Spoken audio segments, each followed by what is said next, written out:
la historia de este libro, cuándo y cómo llegó a escribir este libro Pablo, y luego la perspectiva de qué se trata este libro, de qué habla, qué es como la base de lo que va a decir en estos 5 capítulos Pablo. Entonces, la historia.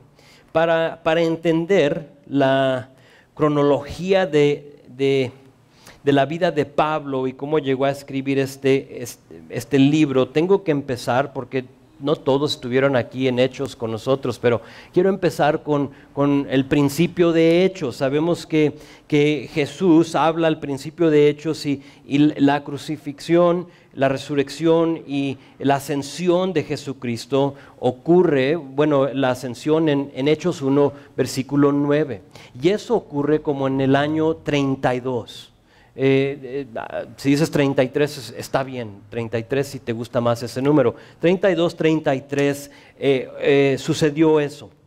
El apóstol Pablo, sabemos después de eso, va en camino a Damasco, Hechos capítulo 9, y él va a arrestar a cristianos.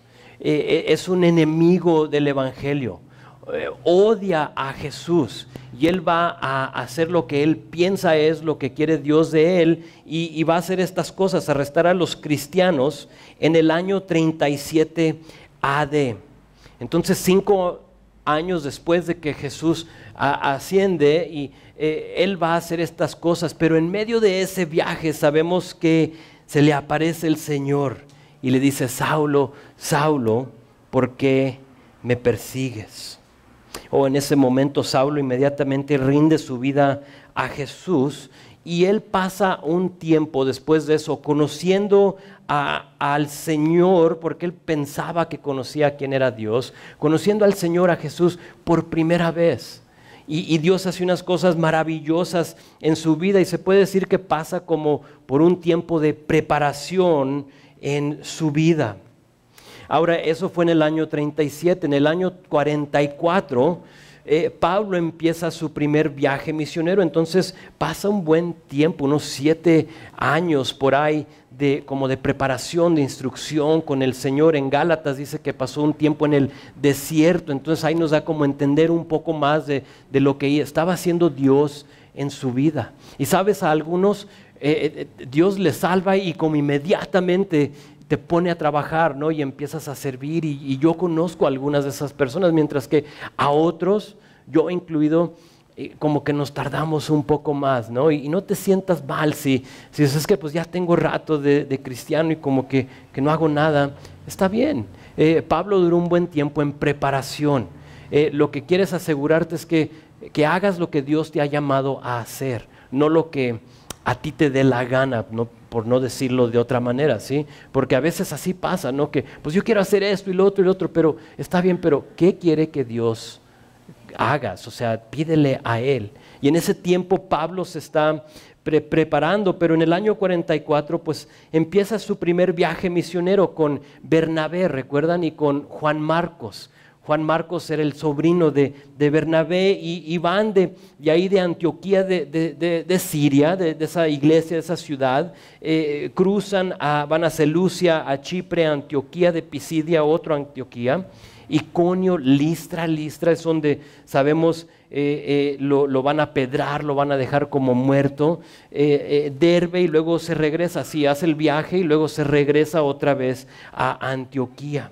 Y ese viaje dura aproximadamente 3 años, y después de eso pues regresa a su base a Antioquía, de donde era.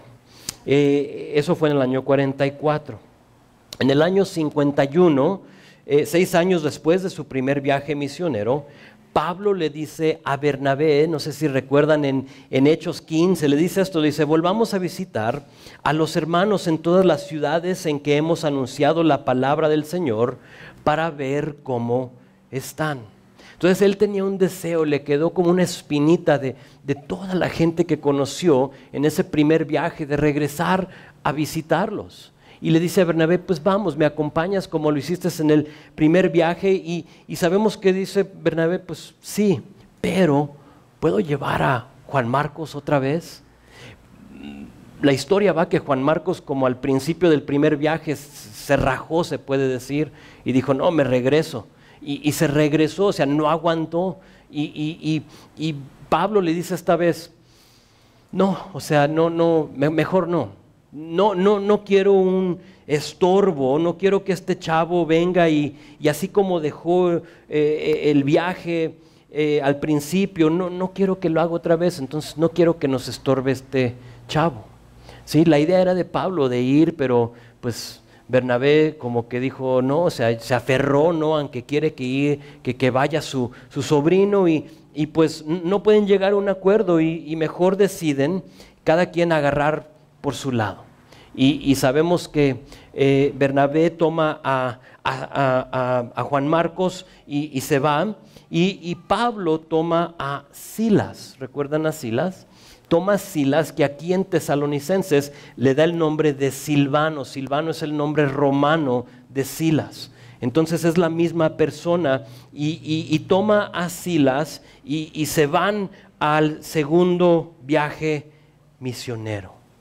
Pues Pablo ya tenía la idea de ir a visitar a los lugares que visitó en el primer viaje, de Antioquía, de Pisidia, de Iconio, de Listra de nuevo. O sea, ¿quién iría de nuevo al lugar donde te habían apedrado y dejado como muerto? Yo creo que no muchos de nosotros, ¿verdad? Pero Pablo tenía un corazón que amaba a la gente y él decía, pues quiero regresar. Y algo interesante pasa en Listra cuando llegue, ahorita les comento, pero a Listra, Derbe y etcétera, y ahí cuando llega a Listra, donde lo habían apedrado, encuentra a una persona, a un joven. ¿Recuerdan su nombre? Timoteo. Ahí encuentra a Timoteo, se topa con este jovencito que tenía un padre griego, pero una mamá judía, una abuela judía, y sabemos que su mamá y su abuela le habían enseñado en las escrituras, a pesar de que su papá era griego y no creía en nada de esas cosas, y Pablo se topa con este varón y pues ve el potencial en su vida y lo ve y dice, oye, este varón es útil para mí.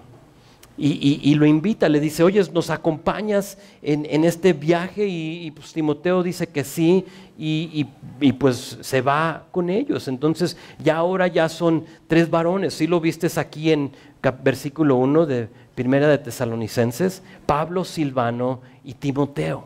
Ahora sí ya tenemos al equipo en orden. Entonces estos varones van, Timoteo acepta.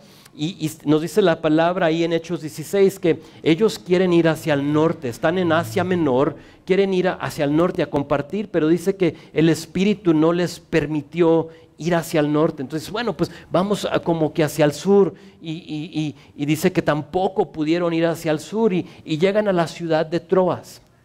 Y en Troas ahí se hospedan, y en una visión, en medio de la noche, ahí en Troas, sin saber qué hacer, Dios le habla a Pablo y le da la visión, si recuerdan, de el hombre de Macedonia, que le dice, pasa a Macedonia y ayúdanos. No sabía nada más, o sea, no le dio más instrucción. Vas a llegar, vas a ver tal persona, cuando llegues a este mesón, ahí tocas y ahí va a salir. No le dio nada de instrucción. Y sabes, a veces Dios hace la misma cosa con nosotros.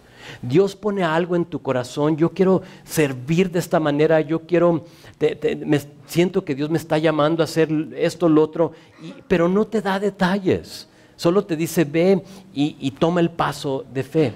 Tienes que saber que Macedonia es Europa, entonces es como tomar un paso grandísimo, porque en el primer viaje Pablo no fue a Europa, no fue a Macedonia, llegó hasta donde llegó, hasta Antioquía de Pisidia, y quería ir al norte, no pudo, al sur no pudo, y ahí se queda en Troas y dice, pues ¿qué hacemos?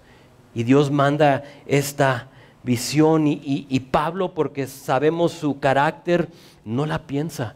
Se para, creo yo, de madrugada, y levanta a los otros amigos y a sus compañeros y los agarra, y cruzan el mar Egeo, y por primera vez el evangelio llega a Europa por la obediencia de este varón.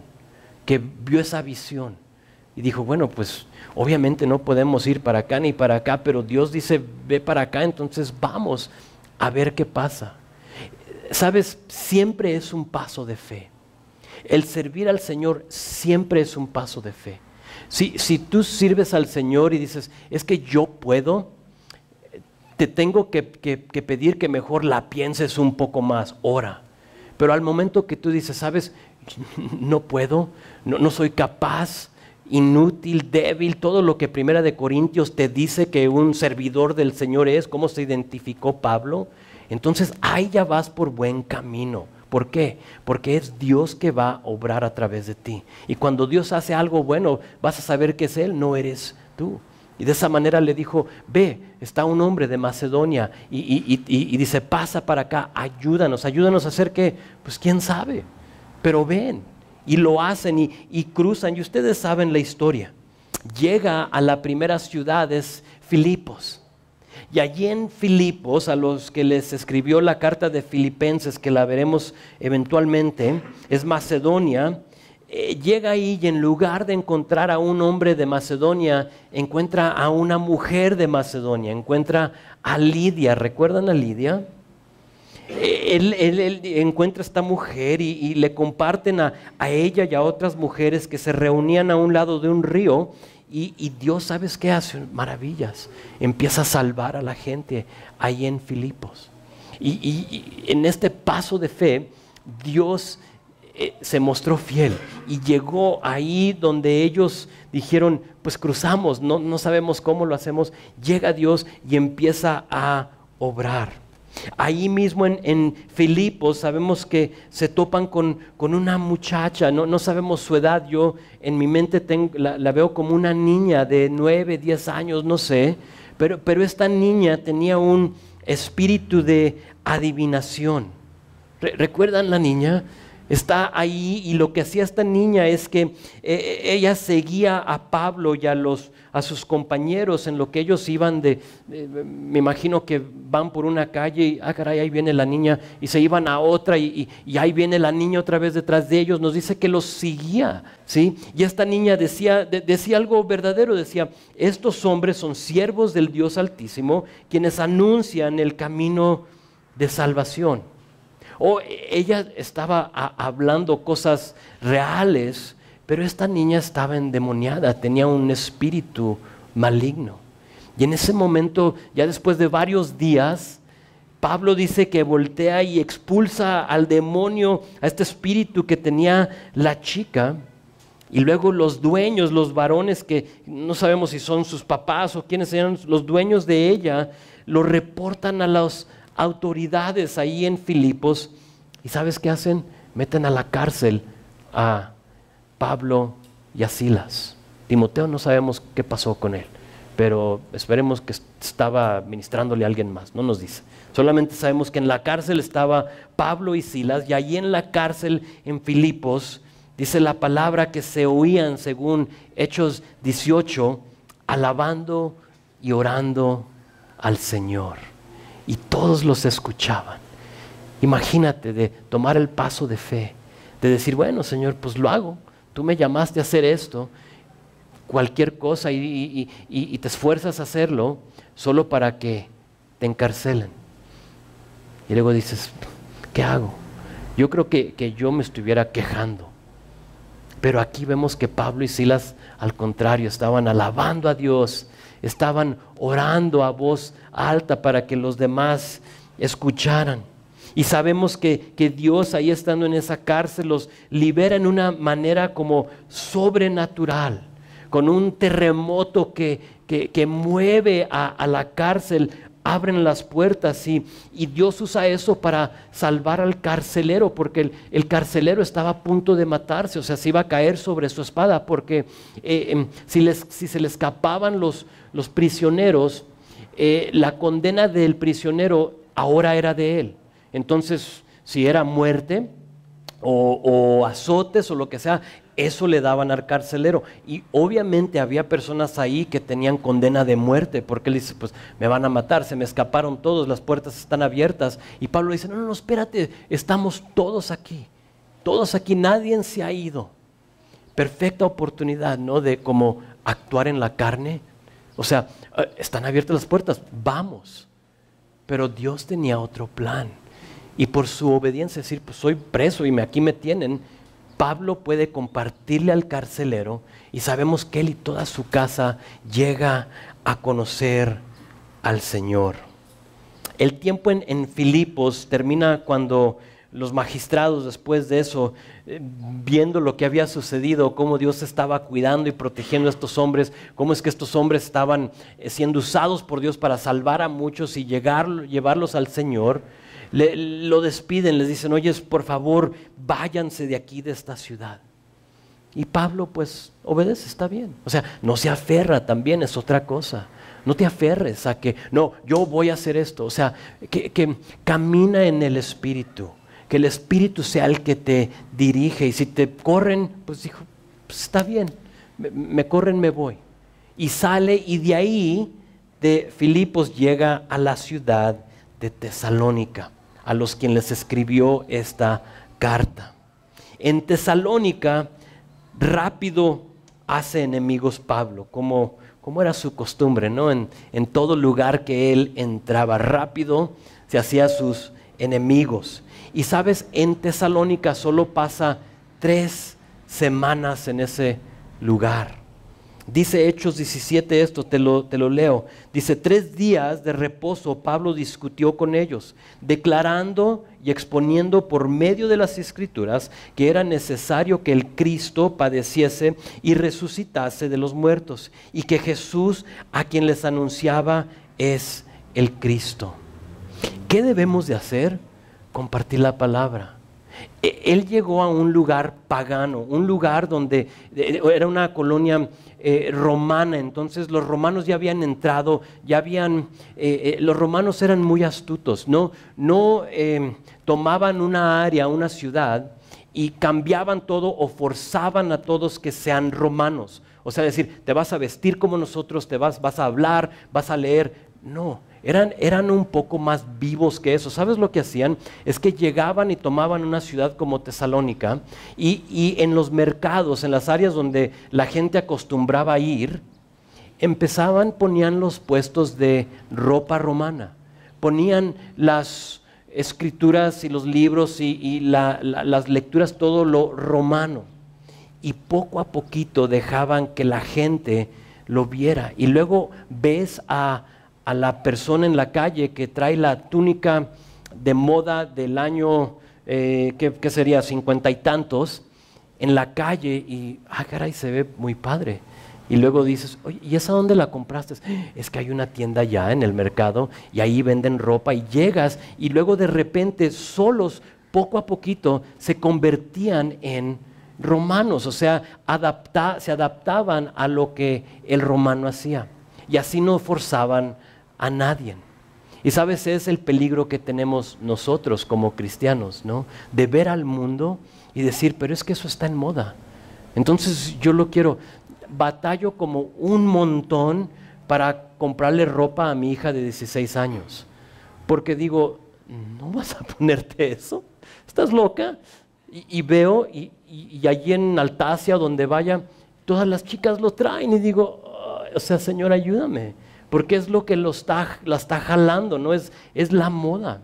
Si ves en las librerías, ves lo que es más popular, y a veces son los libros de terror o de horror o de cosas de la nueva era, y dices, y así es como el mundo, así es como el enemigo sigue engañando a la gente, en una manera muy astuta, en una manera muy como a escondidas, se puede decir.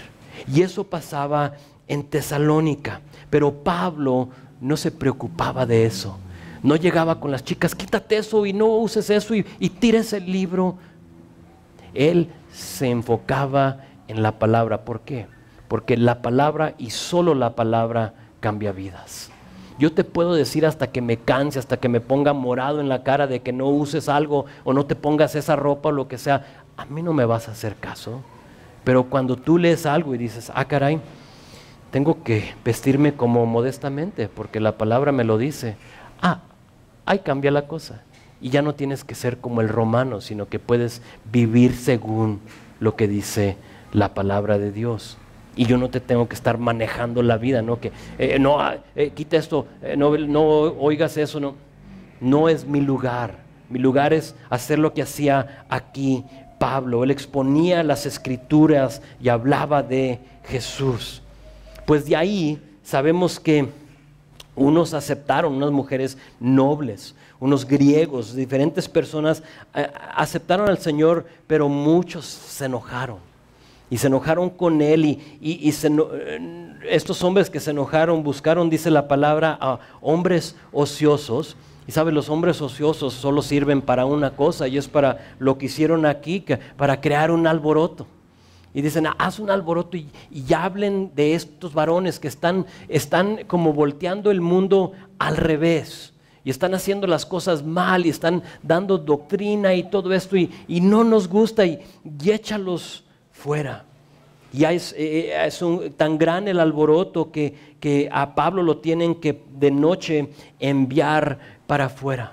Y él se va de ahí a Berea.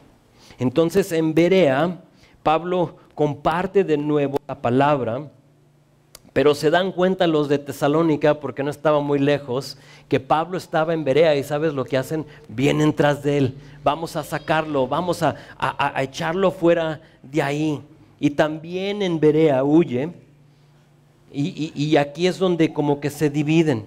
Pablo huye solo a Atenas, pero deja a Timoteo y a Silvano o a Silas en esa área, en Berea, en Tesalónica.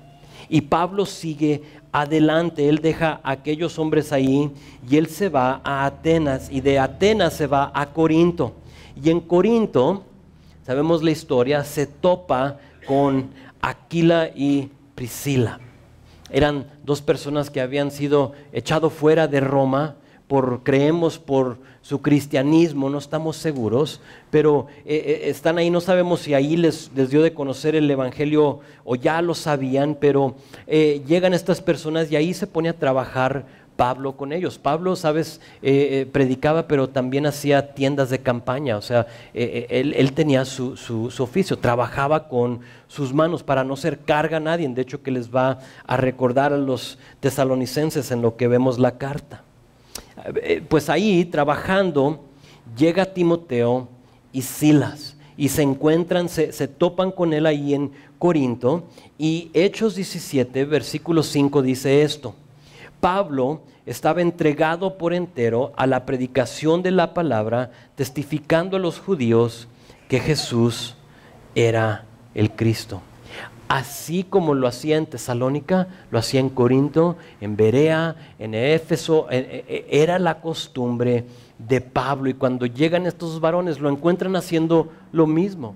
O sea, Pablo, ¿qué no tienes otra canción? No, es la única que funciona, y seguía haciendo las mismas cosas. Entonces Silas y Timoteo se reúnen con él y le dan cuenta de lo que había sucedido en Tesalónica en tan poquito tiempo. Les dicen: Pablo, o sea, solo 3 semanas estuviste ahí, pero nosotros tenemos un tiempo ya ahí, y Dios está levantando a una iglesia aquí en este lugar. Algo como maravilloso. Dios está haciendo algo hermoso, aunque solo fueron 3 semanas lo que estuviste ahí. Y en ese poco tiempo, Pablo les compartió de unas doctrinas cristianas súper importantes y profundas. Y de eso se trata esta carta. Esta carta y segunda de Tesalonicenses, porque son 2, vienen siendo las respuestas de muchas de las preguntas que estas personas tenían. Entonces, cuando se va Silas y a Timoteo a buscar a Pablo, llegan como con un montón de preguntas de lo que obviamente ellos habían escuchado de Pablo. O sea, es como que yo esté aquí por 3 semanas y me vaya y digas, pero espérate, o sea, dijiste esto, dijiste lo otro, ¿y qué pasa con...? Y eso pasa, llegan para hablarle o para decirle estas cosas y ahí de Corinto, trabajando en las tiendas de campaña, haciendo por su bien, durante su segundo viaje misionero, Pablo se sienta y empieza a escribir lo que conocemos como primera y segunda de Tesalonicenses. Y es entendido que Pablo escribe esta primera carta entre 52 y 53 AD, solo unos 20 años después de la ascensión de Jesús. O sea, todo está como fresco. Todo, imagínate a 20 años de que Jesús haya muerto y resucitado. Entonces, así pasó. Esa es la historia, así llegamos a esta carta. Pero ahora te tengo que decir de qué se trata. Y como base, como fundación, hablamos de la perspectiva. Y como subtítulo a Primera de Tesalonicenses le puse eso, le puse perspectiva. Y te tengo que preguntar a ti, porque es, yo creo, la misma pregunta que les hizo Pablo a ellos. ¿Qué es tu perspectiva?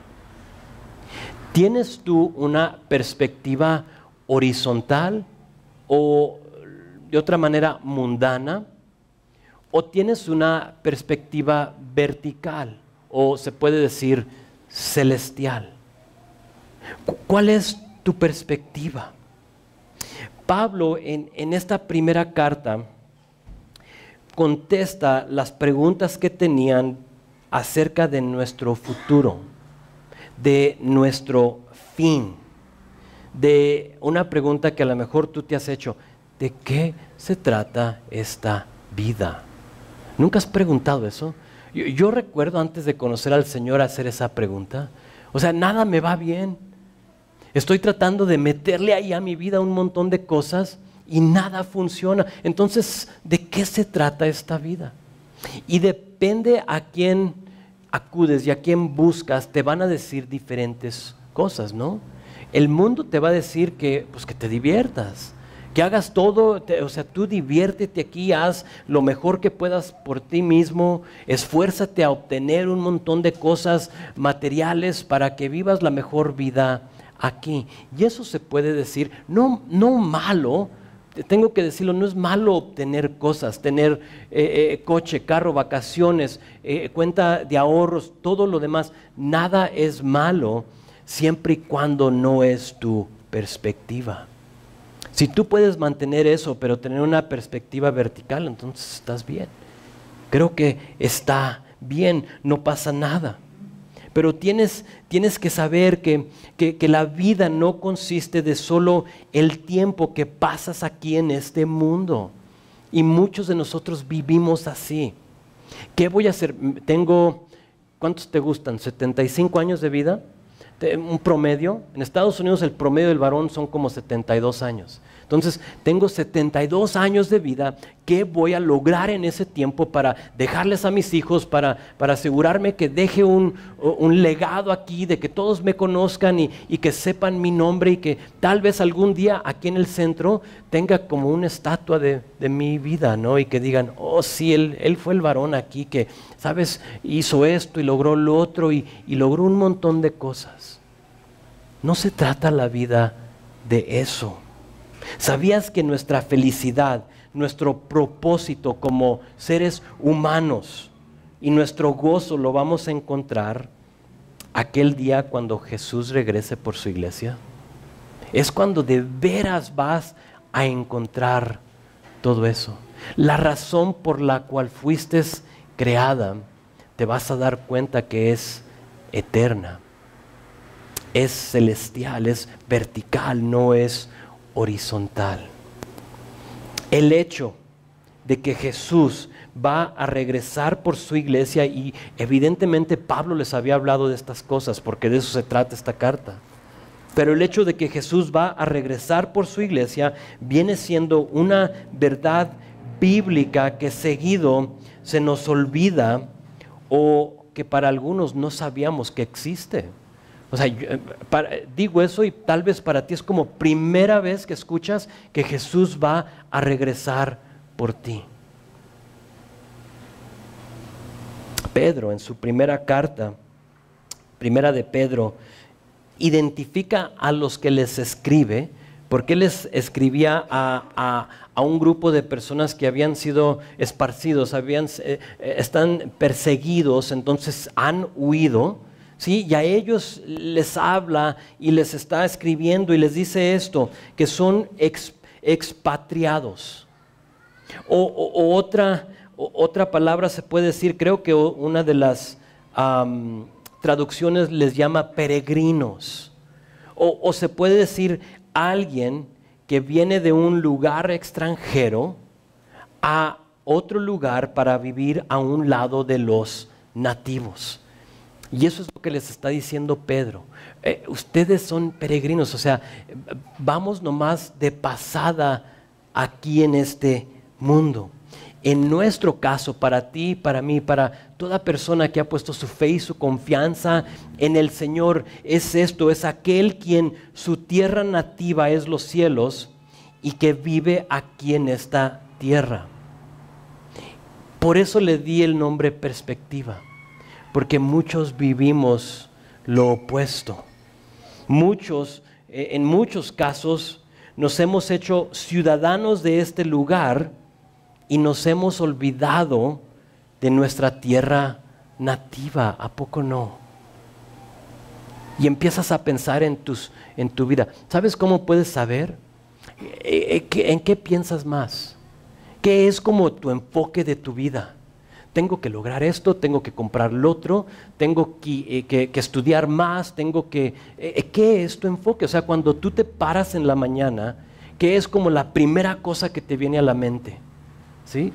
Es todo lo que tienes que hacer aquí en lo horizontal. Entonces ahí como que ahí puedes saber, oye, creo que está un poco equivocada mi perspectiva. Pero si dices tú, Señor, ¿cómo te puedo servir hoy? O sea, estás viendo verticalmente. Quiero estar en tu palabra, Señor. Dime cómo puede este día que tú me has dado aquí en este mundo, porque tú los tienes contados y yo no sé cuántos me quedan. ¿Qué quieres que haga yo aquí en este lugar?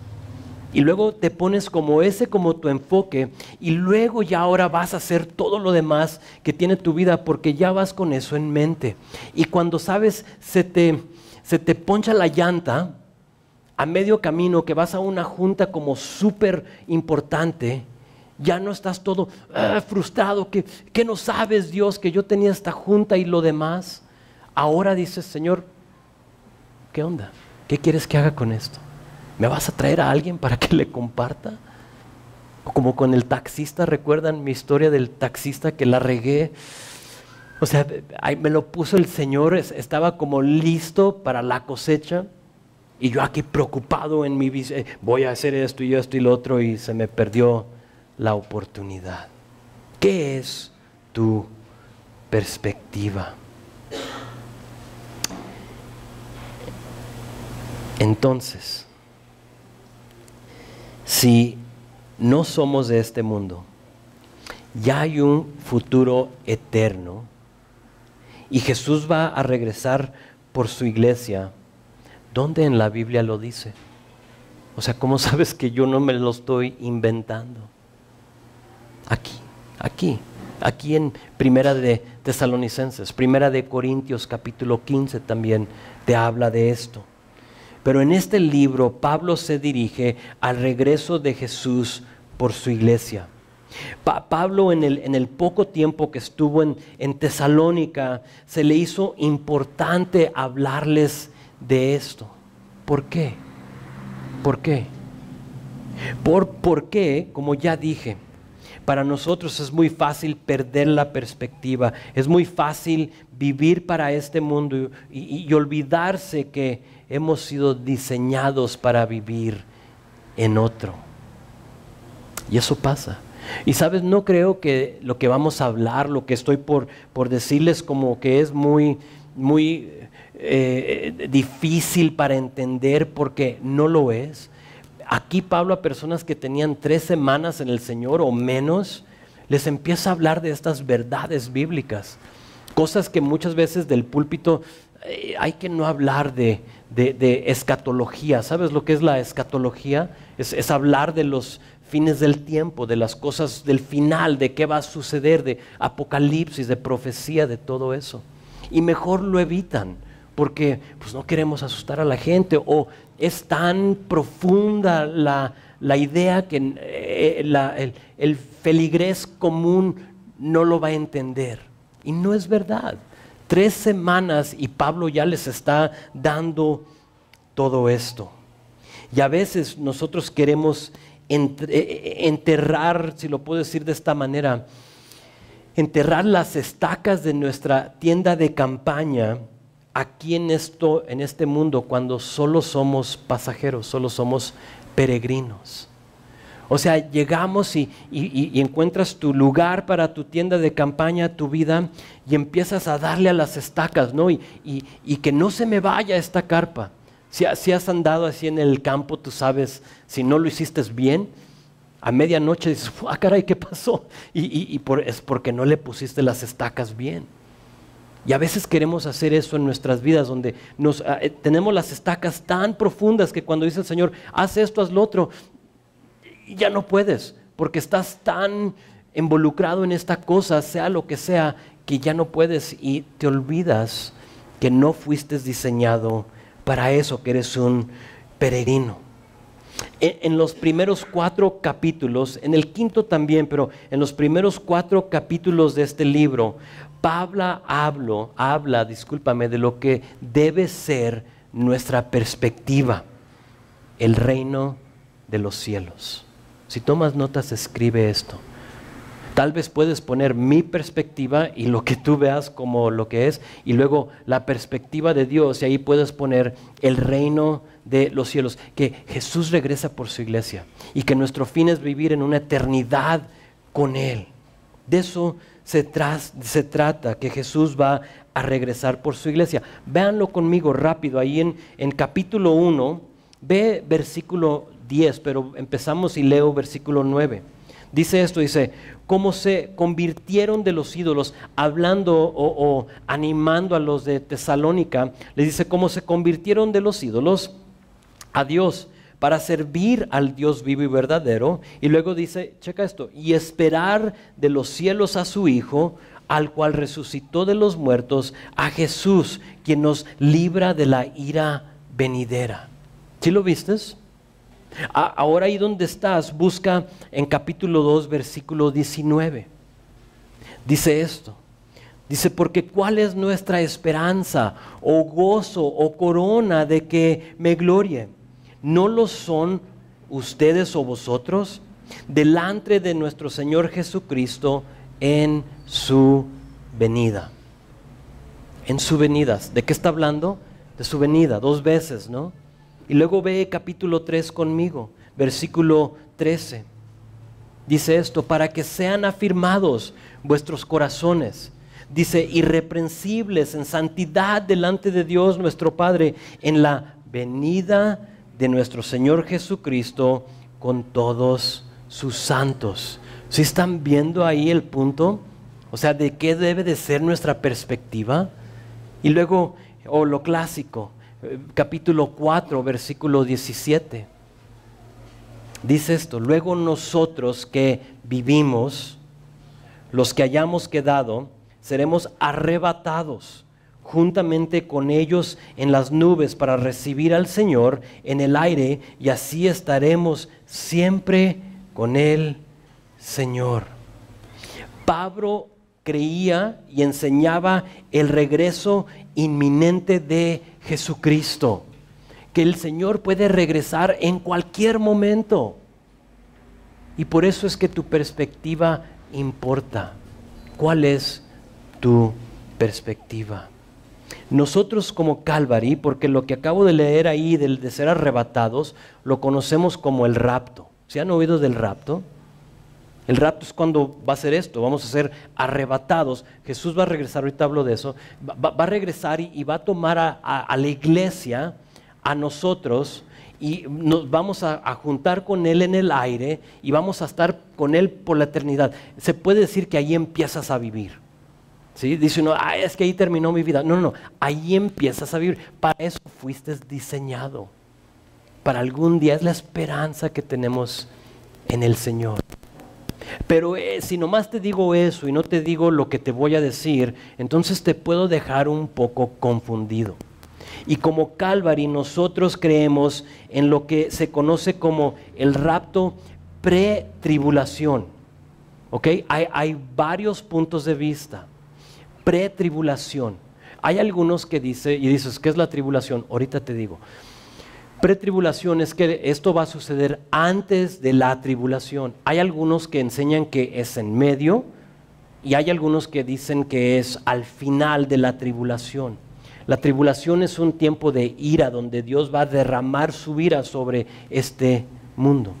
Y tienen sus versículos que como soportan y apoyan ese modo de pensar. Yo no lo veo de esa manera. Como Calvary somos pre-tribulación. Creemos nosotros que el Señor nos va a librar de esa ira venidera.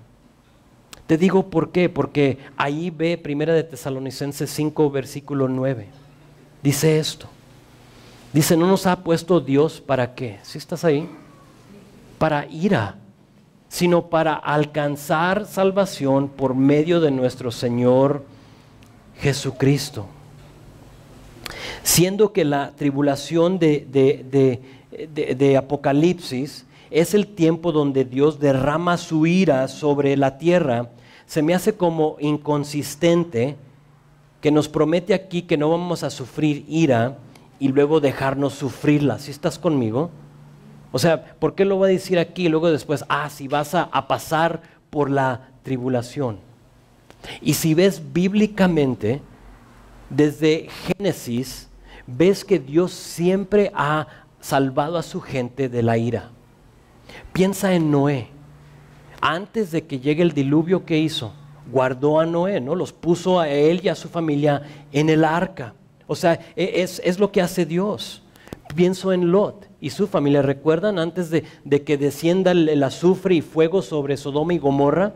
¿Qué hace? Saca a Lot, saca a los que son de él para que no sufran esa ira. ¿Recuerdas la Pascua en Éxodo 12? Donde dice, va a venir el ángel de muerte y va a matar a todo el primogénito, pero ustedes que pongan en el marco la sangre, voy a pasar por arriba, que es la Pascua, de eso hablamos, donde pasó Dios por encima, y ellos no van a sufrir la ira. Y Dios de nuevo protege a su gente. Pienso en Rahab, la ramera, ¿recuerdan en Jericó? ¿Qué pasó cuando llegaron y invadieron y cayeron los muros? ¿Recuerdan? Josué dice, pero busquen a Rahab y a su familia y sáquenlos, porque ellos no van a sufrir lo que van a sufrir los demás. Dios siempre rescata a su gente de la ira. Y vemos todo eso y lo que dice la palabra en el Nuevo Testamento, y nosotros somos pretribulación, que nosotros no vamos a sufrir la tribulación. La enseñanza que Jesús va a regresar por su iglesia la tenemos aquí en 1 de Tesalonicenses. Véelo conmigo rápido en capítulo 4 de 1 de Tesalonicenses. Ve versículo 13, voy a leer de 13 a 18. Dice, porque los de Tesalónica tenían unas dudas, ¿qué va a pasar con los que murieron? O sea, ya no van a estar con nosotros, ¿qué pasó? Y les dice esto en verso 13, dice, tampoco queremos, hermanos, que ignoréis acerca de los que duermen o los que han muerto, para que no os entristezcáis como los que no tienen esperanza. El viernes, creo, fui a un velorio y ahí había gente que no tiene esperanza. La persona que había muerto sí, porque había aceptado al Señor, pero se le ve la cara, ¿no?, a la gente que no tiene esperanza. Pero nosotros tenemos una esperanza, y los que mueren van a ver al Señor, lo van a ver. No hay con que un tiempo de purgatorio, no sé cómo se llama, donde a ver si lo que hice bueno y lo malo es un balance. La palabra dice que es estar ausentes de este cuerpo, es estar presentes con el Señor. Guárdalo en tu bolsa y úsalo como esperanza para el futuro, para tus queridos y todos los demás, para el que conoce al Señor. Eso es como lo necesario. Entonces, verso 14, porque si creemos que Jesús murió y resucitó, así también traerá Dios con Jesús a los que durmieron en Él. Por lo cual os decimos esto en palabra del Señor, que nosotros que vivimos, que habremos quedado hasta la venida del Señor, no precederemos a los que durmieron. Porque el Señor mismo con voz de mando, con voz de arcángel y con trompeta de Dios, son como las señales, la trompeta, vas a saber, ahí viene el Señor. O las nubes, porque también dice que vienen las nubes. Cuando veas un día nublado, Señor, este es el día, o hoy va a ser. Bueno, pero dice, porque el Señor mismo con voz de mando, arcángel, trompeta, descenderá del cielo y los muertos en Cristo resucitarán primero. Luego nosotros, los que vivimos, los que hayamos quedado, seremos arrebatados juntamente con ellos en las nubes para recibir al Señor en el aire. Pero hay una cronología al fin del tiempo, a lo que está sucediendo. Y para entender el rapto, tienes que entender un poco de esta cronología, de qué es lo que cómo va a suceder al final del tiempo, porque muchos confunden esto con la segunda venida de Jesús. No lo es. Nota que aquí Jesús no llega.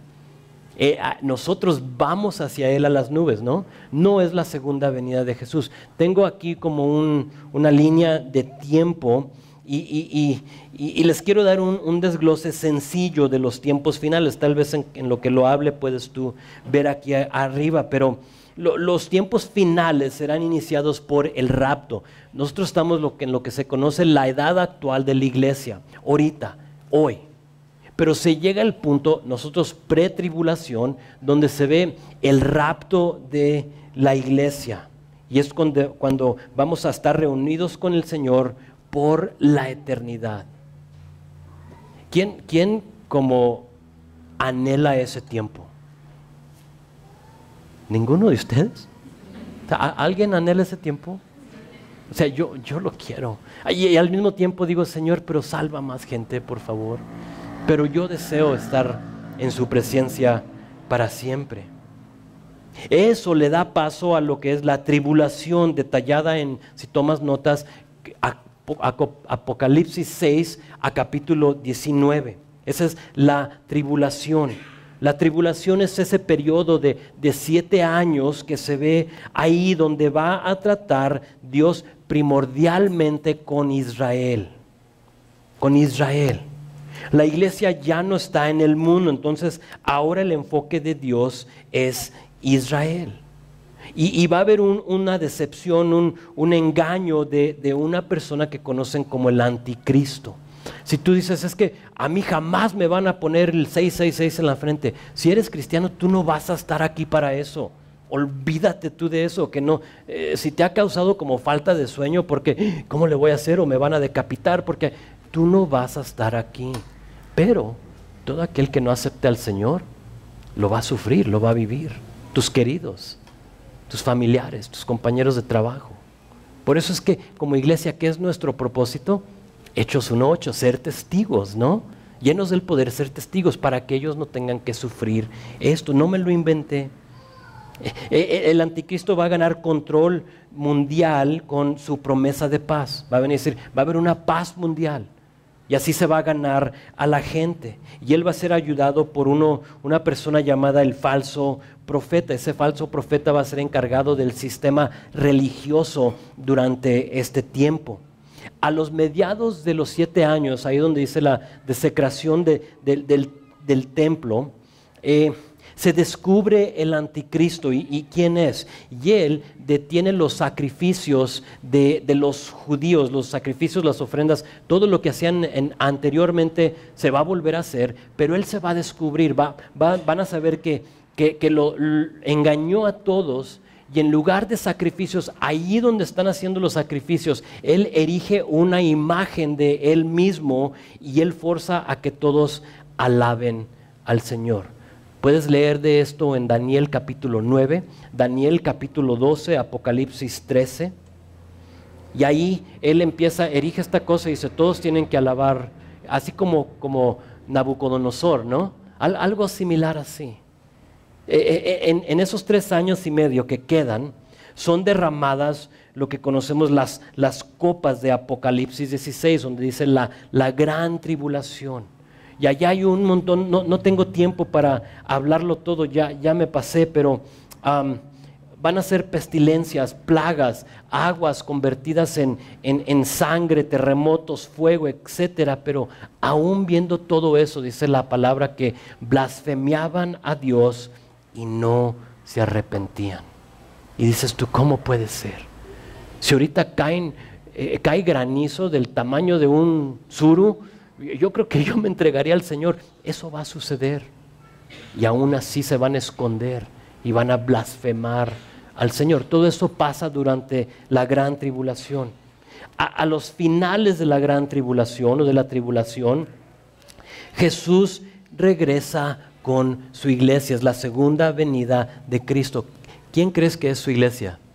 Nosotros, los que fueron arrebatados con Él a verlo en las nubes, ahora regresan con Él después de la gran tribulación y derrotan a los ejércitos que peleaban en el nombre del anticristo. Es una batalla que sucede ahí. De nuevo, no tengo el tiempo para, como que me dan ganas de enseñar mejor Apocalipsis, ¿no?